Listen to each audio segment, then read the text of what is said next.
ইয়া রাসূলুল্লাহ, আমার মা নাই, আমার বাবা নাই, বাবা থাকতে বাবার কদর বুঝি নাই, মা থাকতে মায়ের কদর বুঝি নাই, এখনো কি আমার মা বাবার খেদমত করার সুযোগ আসেনি? তাদের হক আমার উপরে রয়ে গেছে কিনা? রাসূল বলেন, হ্যাঁ, 5টি হক রয়ে গেছে। কয়টি হক রয়ে গেছে? কয়টি হক?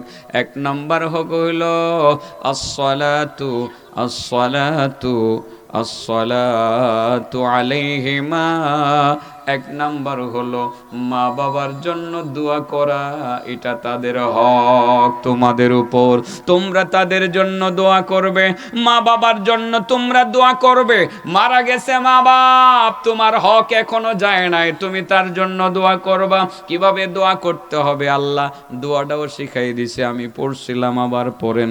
রব্বির হামহুমা কামা রব্বায়ানি সগীরা, রব্বির হামহুমা কামা রব্বায়ানি সগীরা।